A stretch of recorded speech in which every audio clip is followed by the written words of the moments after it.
Krishna, Hare Hare, Hare Rama, Hare Rama, Rama Rama, Hare Hare. Hare Krishna, Krishna Krishna, Hare Hare, Hare Rama, Rama Rama, Hare Hare. Hare Krishna, Krishna Krishna, Hare Hare, Hare Rama, Rama Rama, Hare Hare. Hare Krishna, Krishna Krishna, Hare Hare, Hare Rama, Rama Rama, Hare Hare. Hare Krishna, Krishna Krishna, Hare Hare, Hare Rama, Rama Rama, Hare Hare. Hare Krishna, Krishna Krishna, Hare Hare, Hare Rama, Rama Rama, Hare Hare. Hare Krishna, Krishna Krishna, Hare Hare, Hare Rama, Rama Rama, Hare Hare. Hare Krishna, Krishna Krishna, Hare Hare, Hare Rama, Rama Rama, Hare Hare. Hare Krishna, Krishna Krishna, Hare Hare, Hare Rama, Rama Rama, Hare Hare. Hare Krishna, Krishna Krishna, Hare Hare, Hare Rama, Rama Rama, Hare Hare.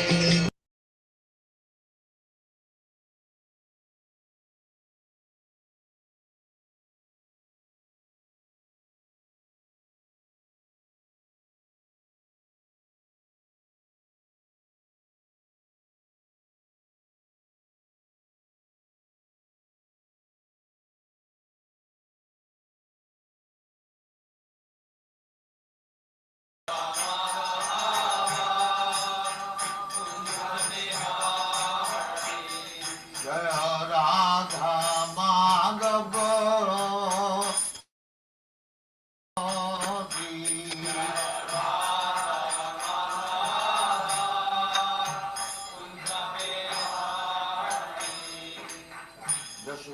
Jashodanandana Brajajana Ranjana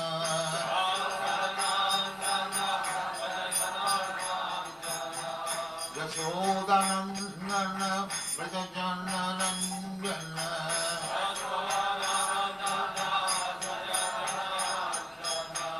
Jamuna Tira Vanachari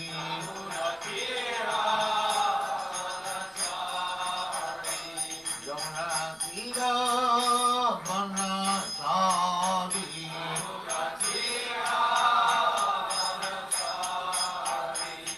Jaya Radha Madhava Punya Bihari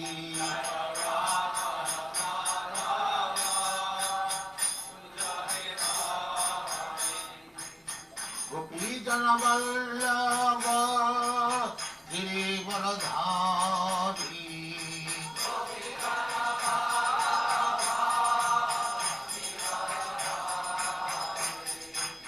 Gopi Jana Vallabha Girivaradhari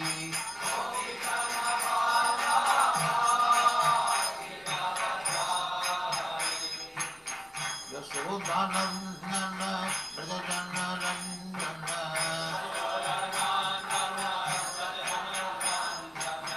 Yashodanandana Brajajana Ranjana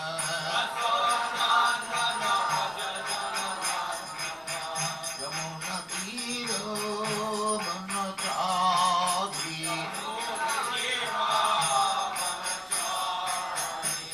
Yamuna Tira Vanachari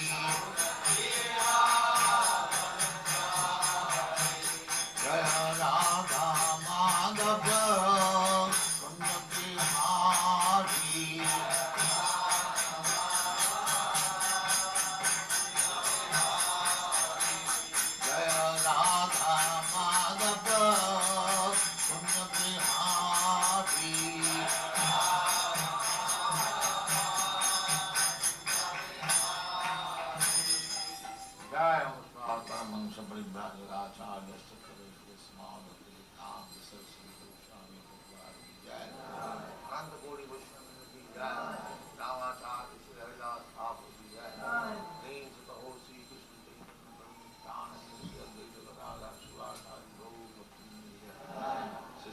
Radha Krishna Go Gopinath Sam Kund Radha Kund Giri Udhar ki jai, Vrindavan Dham ki jai, Navadvip Dham ki jai, Ganga Mai ki jai, Jamuna Mai ki jai, Guru Dwarka Dham ki jai, Swami Bhakti ki jai. All glories to the all glories to the Thank you very much.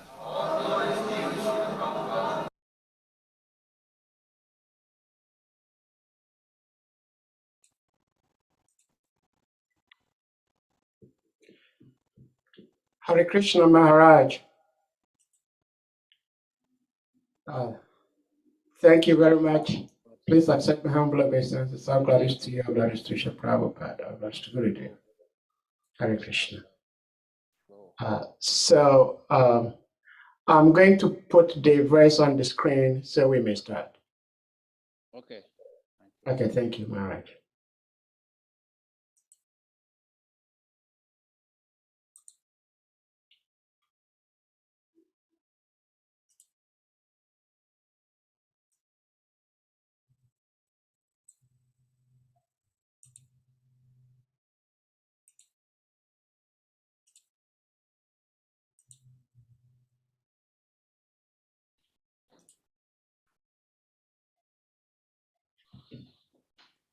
Okay, Hare Krishna Maharaj.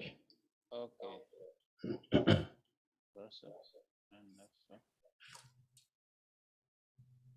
So today we are reading Srimad Bhagavatam, Canto 1, Chapter 9, Text 48. Okay, read the Sanskrit. Tato yudhishthiro gadva saha krishno gajayavyam itaram satravyam satravyam asha gandarim cha tapasvinim. Tato yudhishthiro gadva saha krishno gujavayam itaram santapsyayam asha gandarim cha tapasvinim. Tato yudhishthiro gadva saha krishno gujavayam itaram santapsyayam asha gandarim cha tapasvinim. Tata, thereafter, Yudhishthiraha, Maharaj Yudhishthir, Gadva, going there, Saha, with Krishnaha, the Lord, Gajavayam, in the capital named Ganjavaha, Astinapur, Itaram, unto his uncle, Dhritarashtra, Santvayam Asha, consoled, Gandarim, the wife of Dhritarashtra, Cha, and Tapasvinim, an ascetic lady. Translation, purport by Swami, and Grace Abhay Jaravindam. Srila Prabhupada Maharaj ki jai. Translation. Can we show the translation? Sorry. Yeah. Translation. Thereafter, Maharaj Yudhishthir at once went to his capital, Hastinapur, accompanied by Lord Sri Krishna, and there he consoled his uncle and aunt Gandhari, who was an ascetic. Purport. Dhritarashtra and Gandhari, the father and the mother of Yudhan and his brothers, were the elder uncle and aunts of Maharaj Yudhishthir. After the battle of Kurukshetra, the celebrated couple, having lost all their sons and grandsons, were under the care of Maharaj Yudhishthir They were passing the days in great agony over such a heavy loss of life and were practically living the life of ascetics.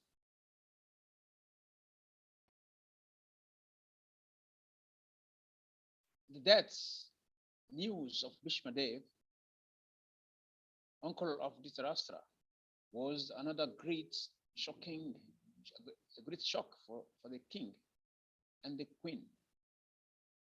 And therefore, they required solace from Maharaj Yudhishthir.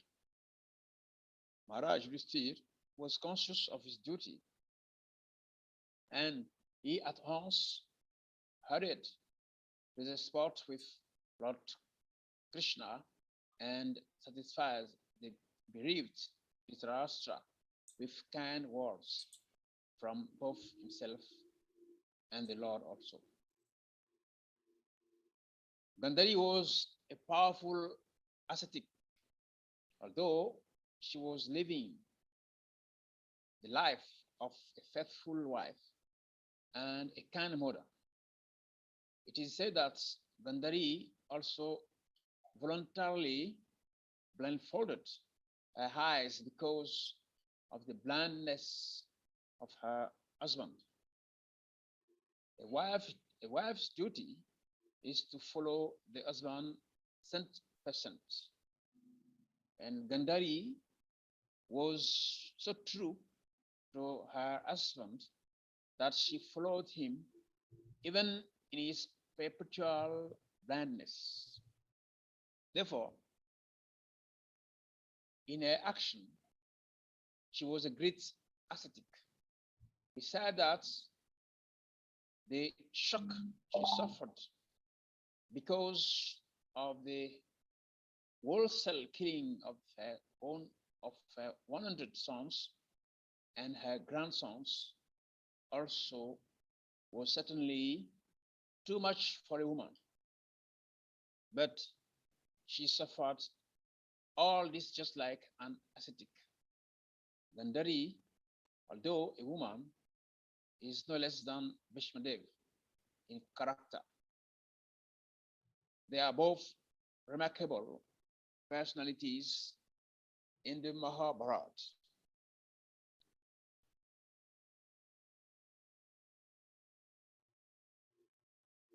Om Janam Timradasya Jana Jana Sharakaya Takshum Manitam Minatasma Shukura Vinamaha. Hey Krishna Karuna Sindhu Dinabandhu Jagatpate Gopisa Gopika Kantarada Kantana Moste Tap Chikana Gourangi Rate Brisavana Sware Brisavana Sute Devi Pranamame Hare Priye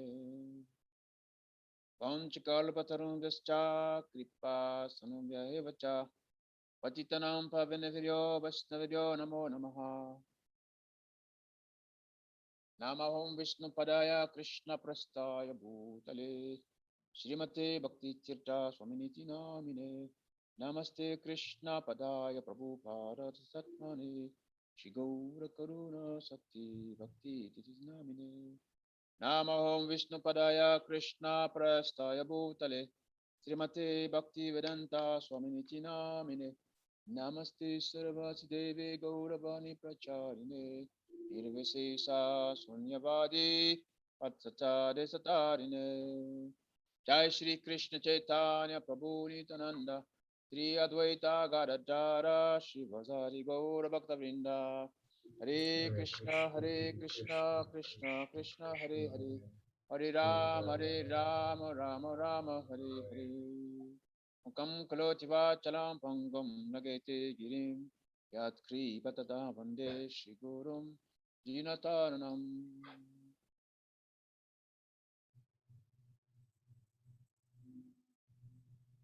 Hare Krishna. So please, you share again the text on the screen, please, and read it again. So, Hare Krishna to everyone. Today we are reading Srimad Bhagavatam, Canto 1, Chapter 9, for text 48.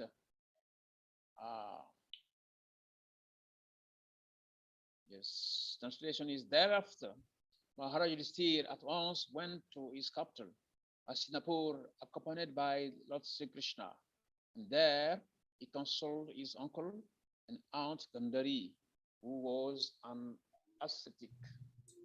So I like to offer my obeisances to all the senior devotees, especially His Holiness Kavichandra Swami Maharaj, His Holiness Bhakti Damodara Maharaj, His Grace Srivadas Vanachari, all the senior devotees and Abhajis and Matajis. Hare Krishna, please accept my obeisances, and by your blessing, I can be able to say something valuable for myself, for my own purification. Hare Krishna. Thank you again for my dear friend, my best friend, Sahdev, for hosting this program. Hare Krishna, Maharaj. Yes. Maharaj, excuse me, your volume is a little low. I don't know if you can increase it a little bit at your end. Oh, really? Thank you, Maharaj. Okay now? Yeah, a little okay. Yeah. This is the last volume. I don't know. Okay. It's okay. We can hear you anyway. Okay, thank you very much for this time we are going to spend together. Yes, the title of this chapter is the passing away of Bhishma Dev in the presence of Lord Krishna. Okay, Bhishma Dev already passed away, left the body, and now Yudhishthir, he was installed as a king. The battlefield of Kurukshetra, very deadly war. So many people were killed, due to the misguidance of Jordan to his father, Dhritarashtra.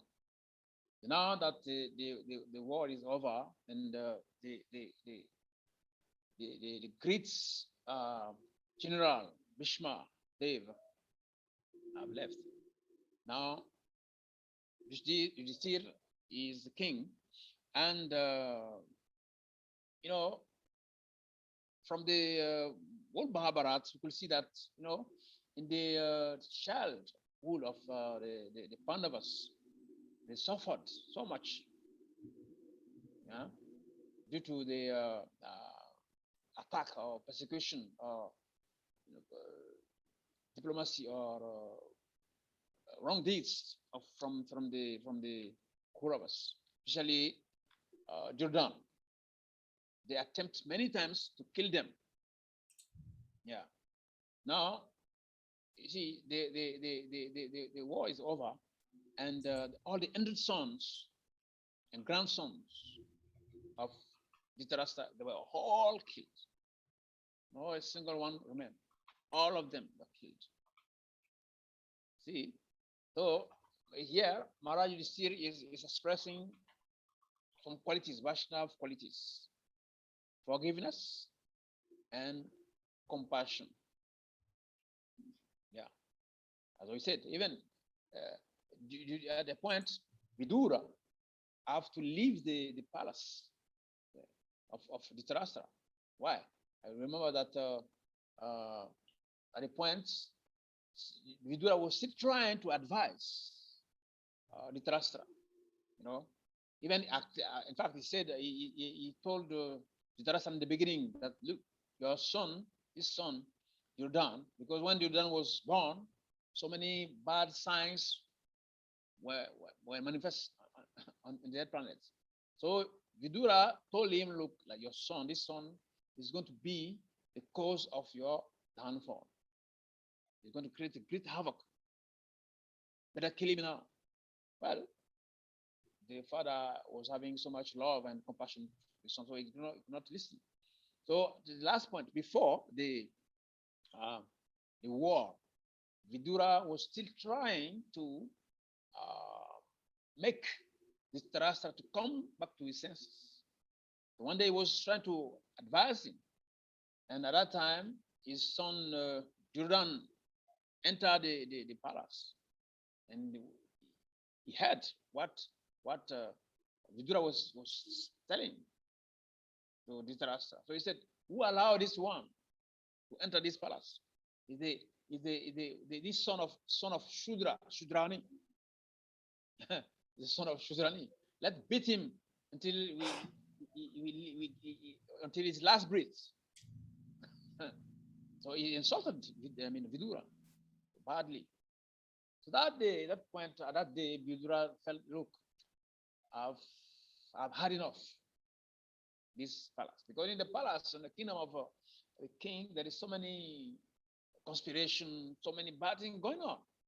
So Vidura has been tolerating, but that last one was too much for him. So he left the palace and went to meet Krishna when Krishna was about to leave, the planet.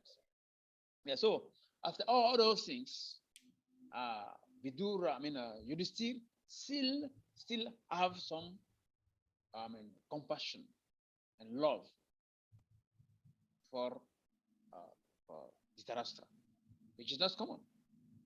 Though we remember Vidura as Yudhishthir, a very, very strict person, refusing to lie, was very, very, very. This was an ideal personality, ideal king. See, so from this, you can learn a lesson that look, Dhritarashtra and his son Duryodhana, they were having so much hatred for the Pandavas. But now the situation has been reversed. Now Dhritarashtra has to take shelter Yudhishthir. That is the law of karma. This is the circle of life. Yeah. Whatever we do, it's good. You do something good today, we pay. Do something bad, we pay in the future. Yeah. So Dhritarashtra now is no choice. Don't have any choice than to surrender, to take shelter to the one he has been maltreating in his childhood. Yeah. And also the purport, Prabhupada said that Maharaj, you see, was conscious of his duty and hurried to the spot with Lord Krishna and satisfy the bereaved Dhritarashtra. As a king, his duty is make everyone happy. That was a duty in the past ages. That even the hounds, the goats, the sheep, the cows, they have to be happy in the society. Yeah. So the king was taking considering all these things. So he knew that the Dhritarashtra was not happy. He was feeling so sad about the situation. So he went there quickly with Lord Krishna to give him some kind words in the presence of Krishna. We remember the one verse in Srimad Bhagavatam, Canto 4. I think the chapter 20. If Prabhu can mention it, put it on the screen. Srimad Bhagavatam, Canto 4, chapter 20, text 18. There he explained the quarrel between Indra and Prithu Maharaj. Prithu Maharaj was about to perform his 100th Azameda Jagya, or sacrifice. So better. Excuse me, Maharaj, what is the verse again? 4:20:18. Okay, thank you. Yeah. So Indra was envious, so he sold that horse. So some big quarrel arise between Prithu Maharaj and Indra. But Srila Prabhupada wrote something very interesting in the purport on that verse. Just go to the purport. Last part of the purport. Yeah. Yes. Okay. Yeah. Okay. Indra decided to fall down at the lotus feet of King Prithu, but the king was so magnanimous, a Vaishnava, that he did not want Maharaj Indra to fall down at his feet. Instead, King Prithu immediately picked him up, and embraced him. And both of them forgot all the past incidents. Both King Indra and Maharaj Prithu were envious and hungry with each other. But since both of them were Vaishnava, or servant of Lord Vishnu, it was their duty to adjust the cause of their envy. This is also the first-class example of cooperative behavior between Vaishnavas. In the present days, however, because people are not Vaishnavas, they fight perpetually among one another and are vanquished without finishing the mission of human life. There is a great need to propagate the Krishna consciousness movements in the world, so that even though people sometimes become hungry and malicious towards one another because of their being Krishna conscious, such rivalry, competition, and envy can be adjusted without difficulty. Yeah. See, so it's because Yudhishthira Maharaj, yes, he was a devotee of Krishna. That's why he could tolerate and forget what happened. Otherwise, he could have said, look, this old man, he tried to kill me, to kill us when we were young. They gave us poison. They tried so many, the house, the lake house. Remember all these stories. But yeah, Yudhishthira Maharaj, he heard it with Krishna to go and meet Dhritarashtra to appease him, to tell him some kind words. Yeah. So that's why you see, Gurudev, he created this IFAST, in America, Institute for Applied Spiritual Technology. So there is a technology, how to tolerate, how to forgive, how to have compassion. Otherwise, if you just, yesterday, His Grace Ganga Prasad Prabhu mentioned the 26 qualities of Vaishnavas, but they can just be there. But we don't know the science, how to apply them. Yeah, we had mentioned them. Maybe when we are passing a test, Bhakti or whatever test, you just can mention them to show that we know. We know them, but are we applying them? How to apply them? So, Institute for Applied Spiritual Technology. There is a technology that's what we applied, that we can forgive, we can tolerate, and we can have compassion. Otherwise, it's not possible. In the text we just read, it is because Indra and Prithu Maharaj, they rather both the envy and the quarrel. Because of what? Because of the Krishna conscious. Yeah. So if you are Krishna conscious, then we don't see the body anymore. We see the soul in the other person, and the other person sees the soul in the other person. That way, they can transcend. Transcendence means, to see beyond the body, see beyond the material body. Because as long as we are still, on the bodily platform, then nationality, envy, jealousy, all these vices, they arise in our consciousness. Yeah. And also the purport. See, the Prabhupada mentioned that Gandhari, she was very powerful, ascetic, faithful woman, faithful wife, and a kind mother. And she voluntarily blindfolds her eyes because of the blindness of her husband. The duty of the wife is to follow the husband 100%. 100%.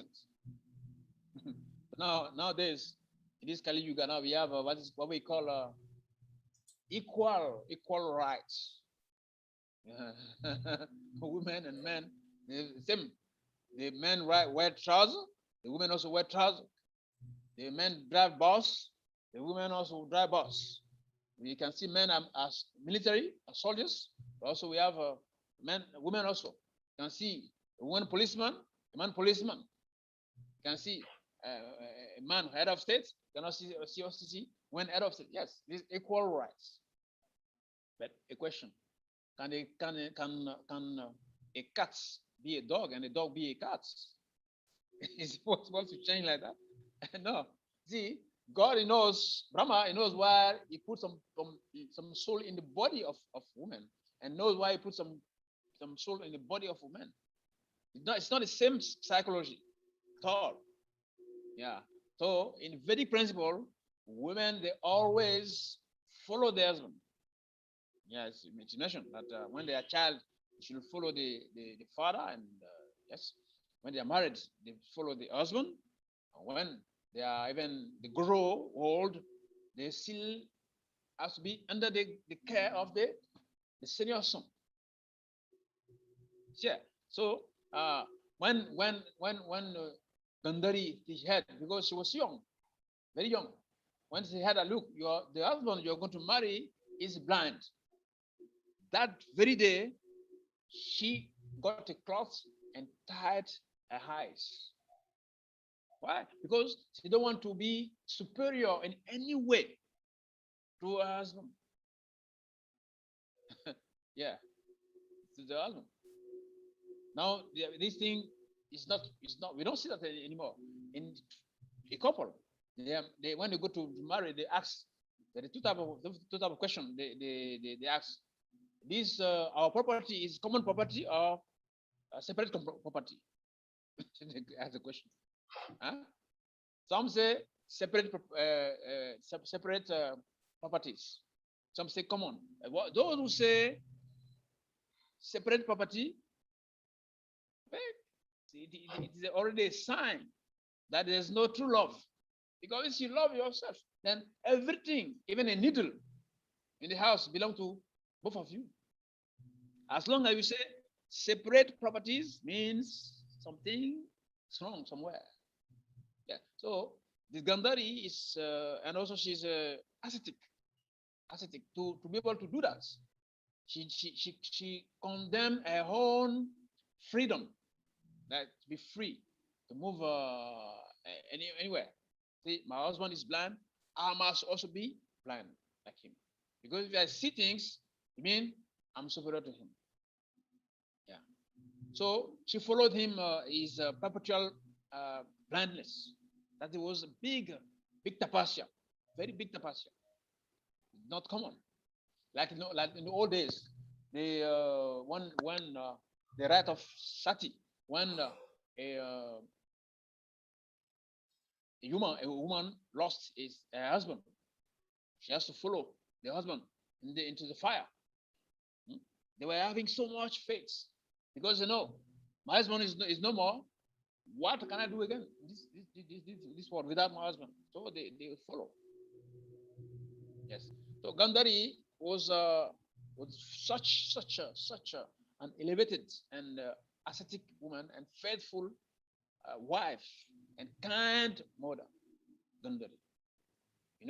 She was very powerful. Actually, when she the first time she removed the cloth that was tying her eyes, as she called the son, Jordan, to come to visit the palace. So when Jordan was, she asked Jordan, please come naked. As it was before the war, you come naked. Then Jordan said, okay, dear mother, I had. So he was going naked actually. But Krishna knowing is the super soul knowing everything, he met Jordan and said, where are you going? He said, I'm going to see my mother. He said, yeah, I know, but why are you naked? At least try to cover the private part. Try to do that at least, because Krishna is mystical. He was able to trick Jordan, and he said yes, okay, all right. So he took a banana leaf and covered the private parts and went to see the mother.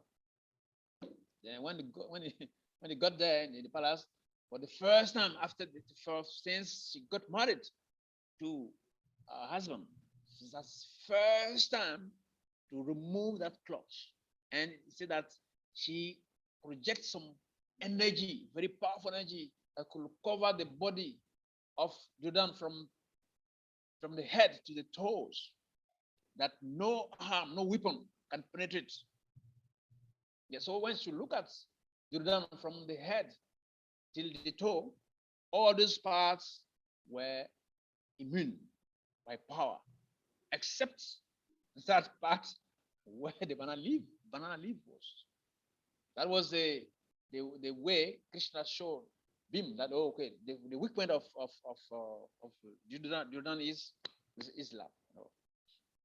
You know. So she was very chaste, very chaste. When you mention name of chaste ladies in the Vedic life, you can also mention that we have Sati, we have so many Savriti, many of them.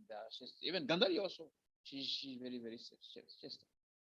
Yeah, and the point also Prabhupada say that there is Gandhari, although a woman, is no less than Bhishmadev in character. Yeah. So in terms of character, she was so very elevated. Yeah. Many times you heard that Prabhupada says many times that we should not trust politician or woman or a businessman like that. Yeah. Yes, Gandhari, although a woman, is no less than Bhishma Dev in character. They are both remarkable personalities in the Mahabharata. Yeah. So I was saying that Prabhupada mentioned many times that we should not trust women, we should not trust businessmen, we should not trust politicians, like that. So actually, the point is that women, they are called Griya Ishvaris. Actually, is ordinary women. They are called Griya Ishvaris. You know, that's why in Vedic principle, the woman, the wife is always at the back. The husband goes to work, brings some income to take care of the family. The wife's duty is to take care of the house, take care of the children, cook, arrange everything. The spoon, the plates, in the room, everything. She knows that. They're called Griya Ishvaris, the controller of the house. They are too much absorbed in this kind of business. And also the Vaishyas, a Vaishya is only concerned of having profits, how to gain, how to improve his business. Politicians, they are always concerned how to get new election. Yeah. So the verse, Bhagavad Gita, chapter 9, text 32, you can show that verse, Prabhu. Yeah. Mam hi parta yapa cha ye pishu papa yunaya triyo vashnatata sudras piyanti paramgati. Bhagavad Gita 9:32. There he mentioned that those who take shelter in me, although,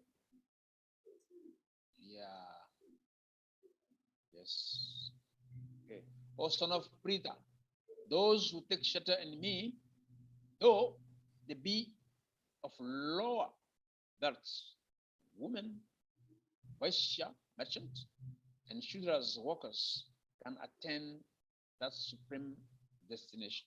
Yes, so how Gandhari, being a woman, how can it be equal to Bhishma Dev? We know who Bhishma Dev is. Such an elevated devotee of Krishna, such a great personality. How we can compare him to Gandhari? Yeah, because Gandhari manifested so many qualities. You know, faithful to the husband, great ascetic, a good mother, like that. She also followed the husband, although he was blind. These are qualities that is demonstrated. So the verse is saying that we just read, that is saying that even though we are very in the lowest stage of life, with the practice of Krishna consciousness. What Krishna is saying there. With the practice of Krishna consciousness, being with Krishna, then we can arise above our limitations. Yeah. Yes. Yes. Like we can see in the purport. It is clearly declared here by Supreme Lord in that in devotional service there is no distinction between the lower and the highest class of people. Yeah. So if you are born in Shudra family or Vaishya family, whatever, as soon as you start practicing Krishna consciousness very, very, very seriously, then it's like the example is given that if you put a piece of, iron for a long time in fire, it will become red. Okay? Then it develops the same quality like a fire. Those who doubt they can touch it to burn them. Same thing also. If even though we are Shudras or Vaishyas or whatever, but if you get in touch with Krishna consciousness for a long period by practicing seriously, then that can transform our consciousness. Then we become elevated also. That's why here Gandhari is compared to Bhishma Dev. Yeah, you can also see the example of the wife of Nityananda Prabhu. When he left the planets, he left behind his wife, his partner, Ma Janava. Janava. She was when there is some serious issue, some confusion in spiritual discussion, she was always there to solve the issue. One day there is one story, small story about her, that she went to listen a class to someone, and during the class, she went about some class. While she listened to the class, she also chant mantra. So the person giving the class was hungry. That what is this? You, a woman like you, come and sit in my class, my class, and you are chatting. You are pretending that to be an elevated personality. How is it possible to listen to a class and at the same time chant the japa? How is it possible? You are pretending. A useless woman. Like that. Then the Janava said, look, I'm sorry. I'm very sorry. Very, very sorry. Actually, I don't know what's wrong with my mouth, but it can't stop chanting the Mahamantra.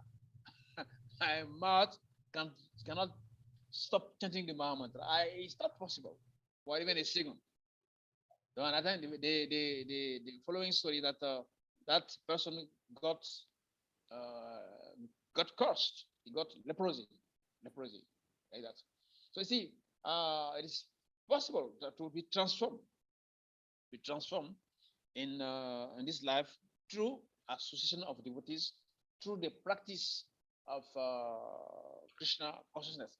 And the lesson we can learn also from this text is that, here, Yudhishthira Maharaj is giving now shelter to Dhritarashtra. In our mundane context, it's not possible. It's not possible for someone to go and take shelter to his enemy. See, our people were so much elevated in the past that even during the war, when they fight for a battle and it's over, they can go and talk together, discuss together until next day, another battle. People were so pious in the other ages. So here, the Dhritarashtra, he could have said, look, I can never take shelter to this small boy, Yudhishthira, because Yudhishthira was like a baby. When it's not possible to go and take shelter to Yudhishthira, but he's the king. A king represents God in the head planets. So in the Vedic principle, people understand that the king is representing Krishna.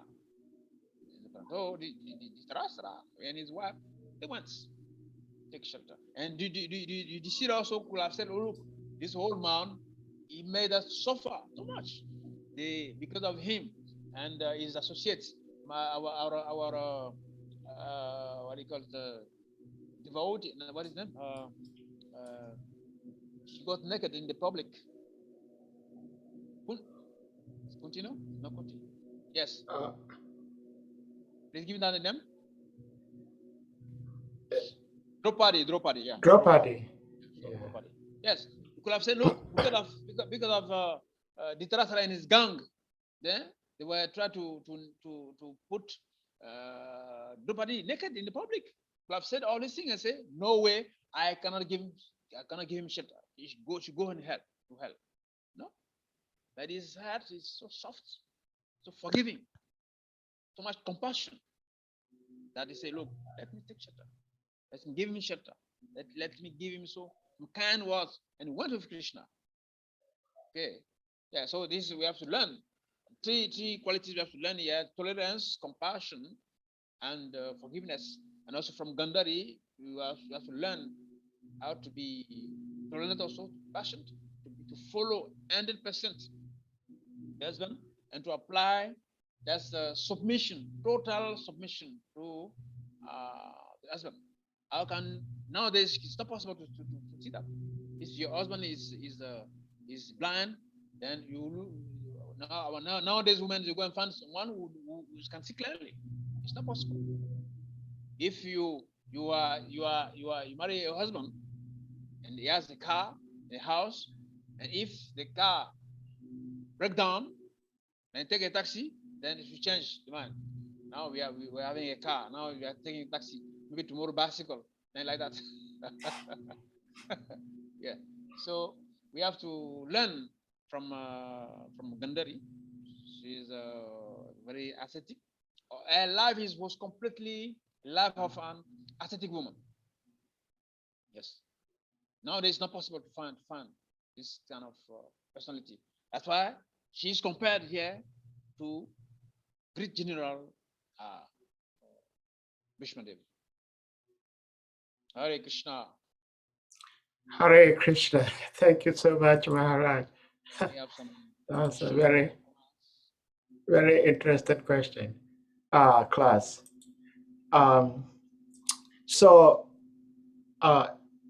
Devotees, the floor is open. Whoever has a question can raise up their hand and ask a question. Maharaj, like I said, thank you very much for the class. So many things to learn. I have a question. My question is, this issue about men, women, we are all equal. I remember one time at work, I was talking to some co-workers, they are ladies, and they were like asking me about African way of marriage.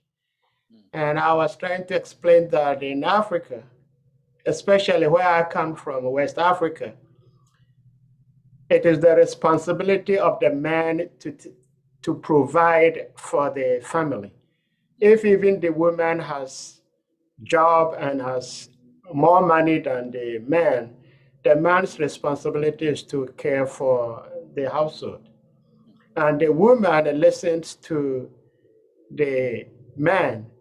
And this woman got so mad with me. Why would I say the woman should listen to the man?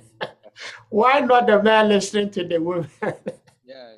So the problem is some men abused this opportunity. And so now some women are against that. How slowly can we help educate women, especially those outside of this spiritual movement, that, I mean, like, listening to your man does not mean you are nobody. You are still somebody. Just listen.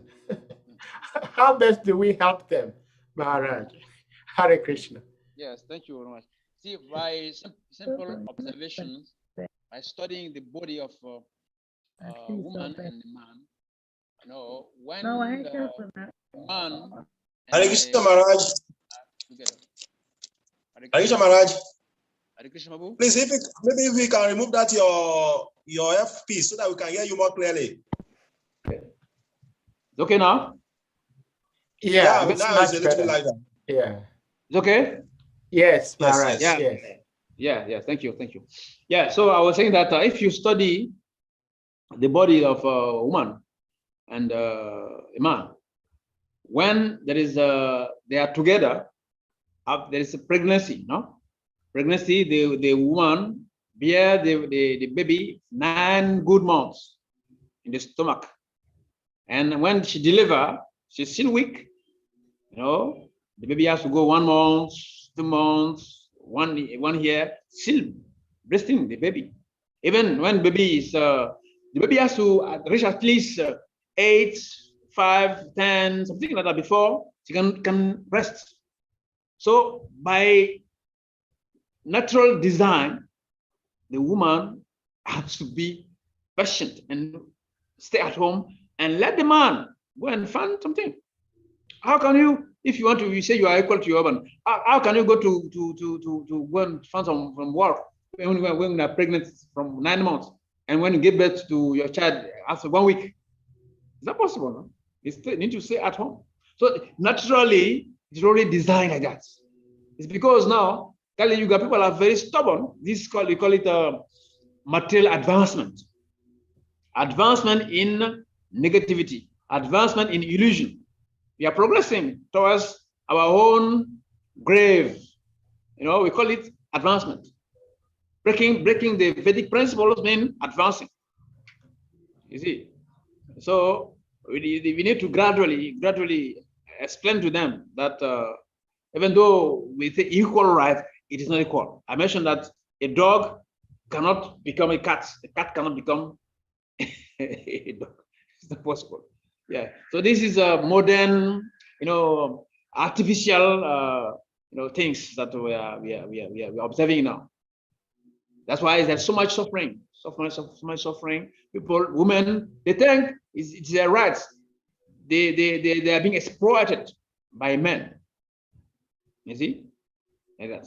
So we need to gradually explain to them that yes, even though we can there are certain jobs that actually are not meant for women, but nowadays women can do all kind of job. Yeah, but still, you see, you go to India, this principle is still there.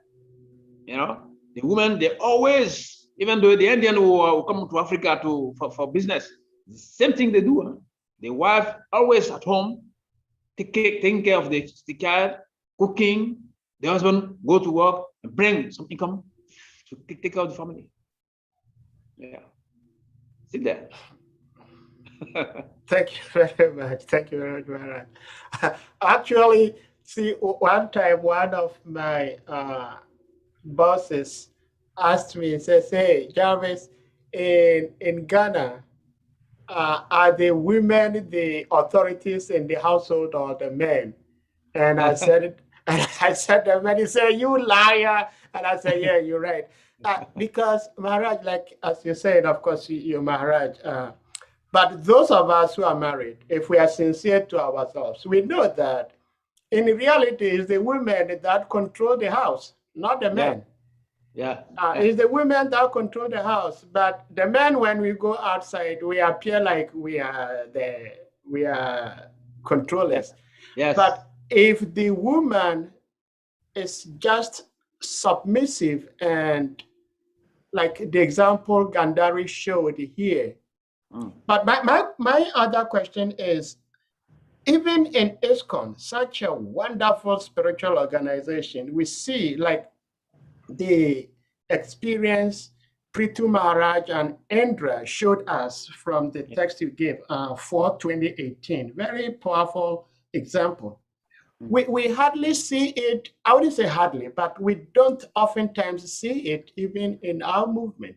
So how do we remind ourselves and remind each other that this is the example we have to follow? When you offend somebody, you have to recognize and then offer your apologies.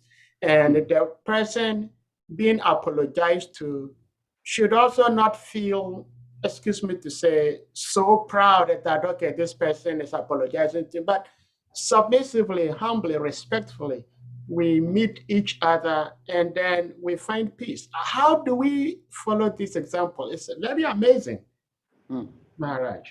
Yes.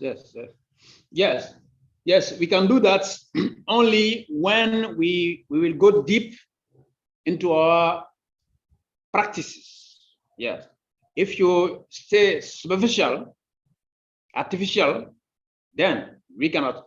See, the progress in Krishna consciousness is not a matter of how long I'm in Krishna consciousness. It is how close am I, Krishna? How deep am I absorbed in the practice? Not how long. That's not a question of how many years. How deep am I absorbed in the practices? Yes. If you are absorbed, then those things can automatically manifest. Otherwise, if you theoretically just remain at the surface, just remaining just like every morning we restart the 8 slokas of Sistakam, every day like parrots. And also after that, the 10 offenses. But just after the Tulsi, right after the program, this we start living like ordinary. See, so we need, as I mentioned, the IFAS Institute for Applied Spiritual Technology. There is a technology. There is a technology there. See, when I always like to remind myself about our ladder. Always when I give any class, I remember that our yoga ladder from bottom to the top, from Shada to Prema. In between, we have something called Bhajana Kriya. That Bhajana Kriya, Kriya means activities, spiritual activities. So the more intensively we do this Bhajana Kriya, then that can lead us to Anartha Nivriti. Anartha Nivriti.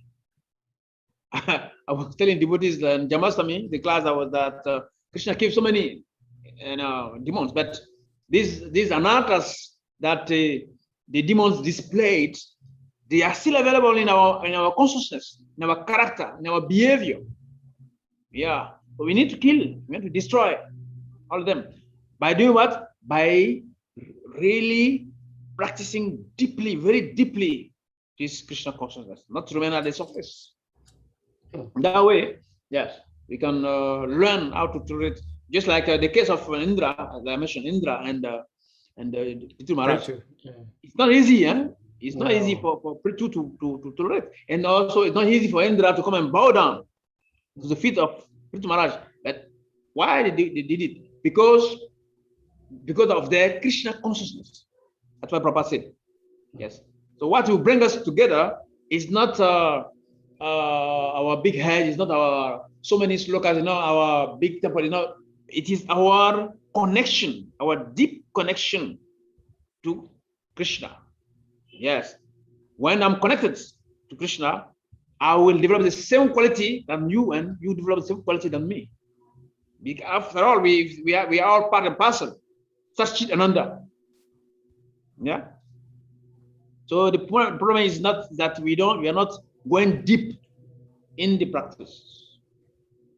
Yeah. Thank you very much, Maharaj. Thank you. Kavi Konapura Prabhu has a question. Prabhu, you can unmute and ask a question. Yeah, Hare Krishna Maharaj, Dandava Pranam. Hare Krishna Babaji, Dandava. Maharaj. Yes, thank you very much for your wonderful lecture, Maharaj. So Maharaj, my question is, if I have to convince somebody, because you spoke about women being supposed to be at home and do the house duty and everything, then are supposed to go and work. Yes. And now we are in modern civilization. Yeah. That the women now, no matter whatever organization they belong to, they don't want to sit at home. They want to work also. Yes. Yes, because they know that if the man is doing all the whole work, then he will come back to the house and punch them on the head and say, sit down there and do this. And they don't want that. They want to be financially independent also, so that they can also contribute their own decision and whatever in the house. So I have one friend who was who have a problem with Prabhupada philosophy in this regard. So please, Maharaj, can you please give me some nice philosophical evidence so that I can explain to him next time that Prabhupada is not racist, or Prabhupada is not, what do they call those people who put women down? Because, we're in a modern civilization now.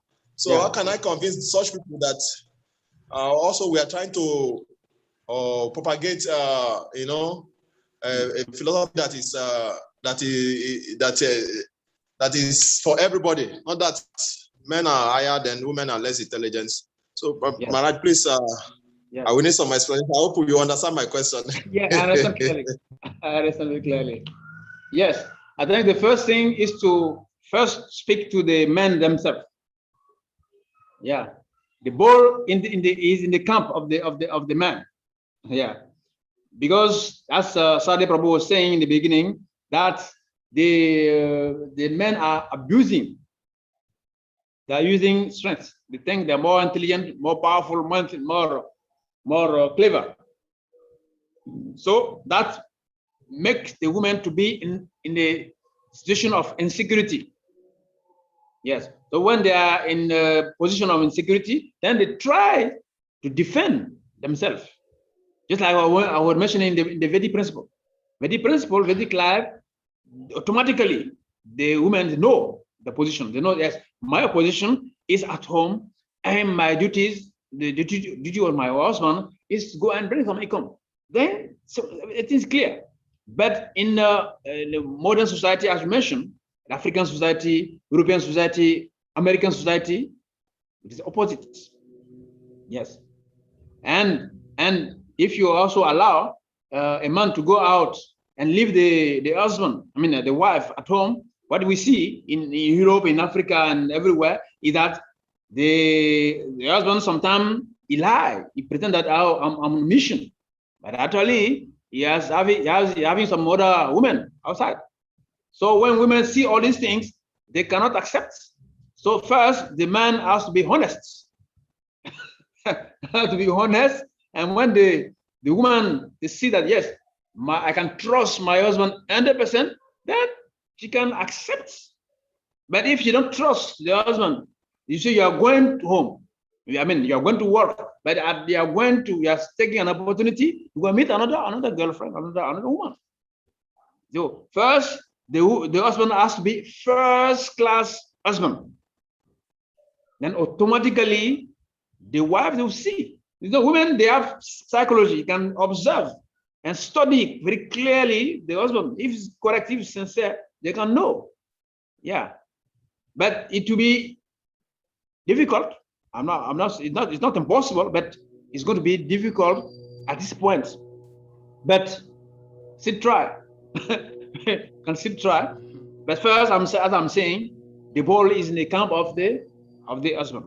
Yeah. If the husband, when they say we are going to work, should go to work, and when they come at home also, there should be equal right at home. There should, be some equality at home. Not that you try to hide something to the wife. Not that you are going to influence the wife because they are powerful. No.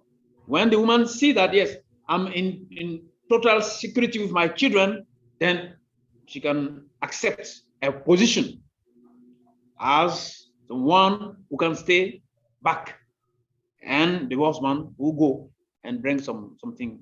Yes. In our villages, in our African tradition, it was the same thing. Before, 30 years, 40 years before, 50 years before. Yeah. Nowadays we are following modern civilization, as mentioned. Something modern is artificial. Yes. Now we are modernized. We are breaking all the values. We are destroying all the values, thinking that we are progressing. Yeah. So the goal is the duty of the husband is to be an ideal, an exemplary man, so that the woman can trust, and she can say, yes, I can trust him. If I stay at home, I'll be in security. And when he's going to work, is going to work, it's not going to another place. Yeah. Thank you very much, Maharaj. These are very difficult and sensitive topics. Yeah, but you're handling it very nicely. So, Shri Kavi, you have a follow-up? Yeah. All right. Thank you, Maharaj, for your answer. Maharaj, you mentioned the olden days. In the olden days, how the women submissive. Don't you think now, because the advancement is coming, so women, they are coming out to do different kind of work? Because in those olden days, our fathers, they marry more wives so that they can help them in their farm, not only at home. What do you think, Maharaj? Okay. Yeah. You see, even though if you have one wife, the point is that you can get some help from your children. Can help you in the farm or your factory, like that. Yes. Getting more wives is not the automatic solution. Yeah. If you have one wife and you have many children, the children also can also help. Yeah. This is another issue, huh, Prabhuji. This is polygamy is another issue. Hare Krishna. Hare Krishna. Yeah. Thank you so much, Maharaj. Any other question from anyone? But Maharaj, see, this class has lots of controversial and difficult topics. I remember some time ago, in one of my English classes, we were asked to write an essay, and the instructor had told the entire class never to write on certain topics. And I didn't hear the instructor, so I wrote on those topics she said we should not write on. And I had a 0. I had a 0%, and the topic was abortion, because it's so controversial. Now, in the case of Vidura, who suffered so much in the palace of King Dhritarashtra, because he offered them so many good advice, but they never listened to any. Yeah. So in our precious organization, we know we are not supposed to commit abortion. But what do we do in a situation where it is medically proven that the pregnancy is dangerous to both the baby in the womb and the mother? But if the baby is aborted, the woman's life can be saved. What do we do in such a situation? I mean, like I said, generally we do not support or condone abortion. But if it's a medical situation, what do we do? Hare Krishna. I think, if I remember, we already discussed this point. I remember very clearly. Okay. You asked that question some time ago, huh? Yes. And you said it is medically proven that if there is no abortion, the woman will die, right? Yes. And what about the baby? And the baby will die too. Okay, so better save one life than to lost. Yeah. Yeah. So I say yeah. So yes, by trying to save one life by making an abortion, I think it's better than losing the both. But that is not. Abortion means intentional. Okay. Yeah, we say when you mention abortion means you intentionally do it. You go and meet your boyfriend or girlfriend, and something happen, and you say, "I'm not ready to have a baby," and you intentionally abort the baby. It's different from that case. Yeah. That case is a man and a woman. They are married normally, legally, and the doctor say, "Okay, if you don't abort the baby, woman will die." That's not abortion. Yeah. It's not abortion. Thank you very much, Maharaj. Any action, the intentions is very, very important. The intention. Yeah. Thank you very much, Maharaj. Yes, thank you very much. Do you have any other hands up? Maharaj, see, it's kind of difficult. It's very difficult in this age because I mean I'm not very old, but even when I was growing up, there are many things I'm seeing today that I could never have imagined that I would see them. But I'm seeing them. It's horrible. How this age Kali Yuga is advancing so fast, and sometimes when I think of coming back into this life, I become very much afraid of myself that what will be my fate in my next life. So I'm trying everything I can to go back home in this lifetime because tomorrow is never bright.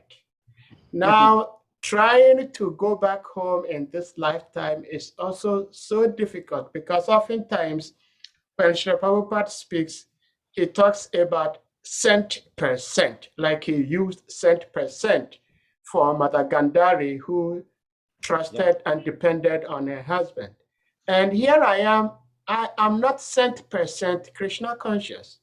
So what is the fate of somebody who is trying his best in devotional service, but he's not cent per cent a devotee?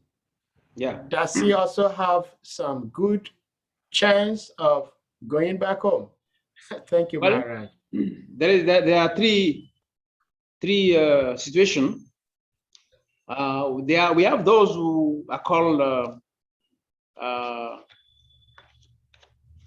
Siddha Kripa.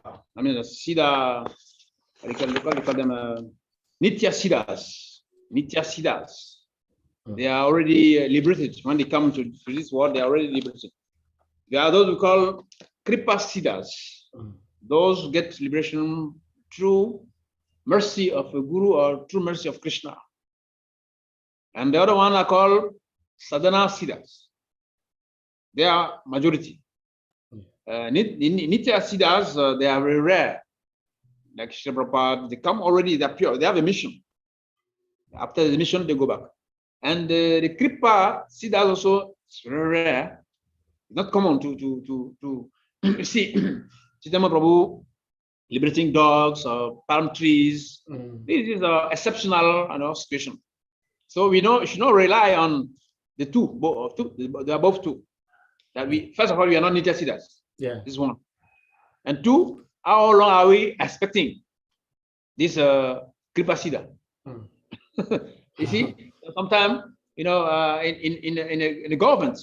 the government can decide to give an award to an illiterate. He didn't go to school, but he can do something wonderful, and the government recognize that person, and they give me the title of an engineer or a doctor. I didn't go to school, so if someone sees that, oh look, this guy. He didn't go to school, but they made him a doctor. So me too, I'll wait. I'll become a doctor one day also. It is not certain. Better go to school and get a degree and become a doctor. Yeah. So and also according to Bhagavad Gita, the question Arjuna asked Krishna that what happened to a yogi, I mean devotee, who does not finish his business in spiritual activities? It doesn't become like a cloud, destroyed by the wind. And Krishna said, look, no. It's never lost.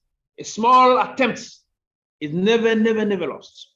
Then the first possibility, first you go and enjoy some sumaras with Indra and heavenly planets. After you finish your 10,000 years or whatever, your visa is expired, then you must come down, become from even planets, from there, you cannot go, cannot continue. So much enjoyment there. When you finish your 10,000 years of enjoyment, then again, you take birth this world, in this material world. So you can take birth as in a very rich family, or in an aristocratic family. And you can also take birth in the advanced souls, Brahmanical family.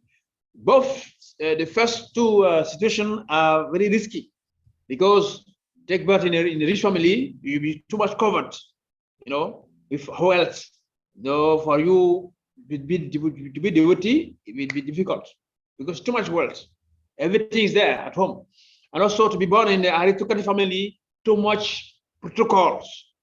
To go out, you have a driver, you have to follow certain the protocols. You cannot go. It's not easy for you to go to Hare Krishna temples because you need some bodyguard, because you are a big family. Your father is the governor, a minister, head of state. You are not the common man. So too much protocol that will prevent you to get in touch with pure devotees. But the third one is to take birth in the Brahmanical family. Your father and your mother, they are already Brahmanas. And when you take birth, and Krishna says, from there, you continue where you stopped in your previous life. That is called Sukriti. Janta Sukriti. Sukriti means our spiritual bank balance from our past life will help us, will decide how serious we will be in our practice this lifetime. So don't worry if you cannot go back to Goloka this year, but at least Krishna can give you at least an human body again and take birth in the midst of devotees. Yeah, maybe take birth in India, in Vrindavan, become Brijavasi, like that. Or you take birth in Mayapur Vasi, or take birth in Jagannath-puri. They say that those who take birth in holy places, they have 4 hands. They are already Vakunta, citizens. Like that. Yeah. So we should just be sincere and continue. And even though our 100% is not rich, by the mercy of Krishna and the mercy of Guru, Krishna can say something and say something. So it is we do our best. Everything is in the hand of Guru and Krishna. Yeah.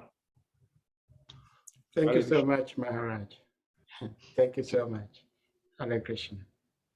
So can you release me now? Yes, Maharaj. I think we can let you go. I don't see any hands up.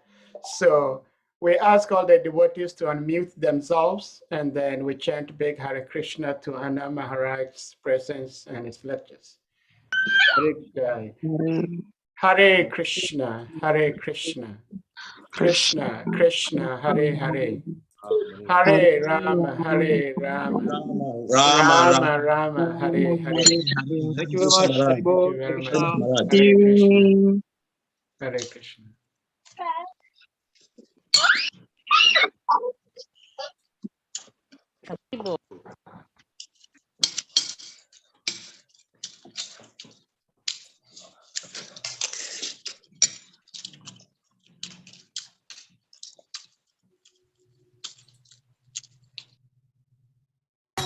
Jai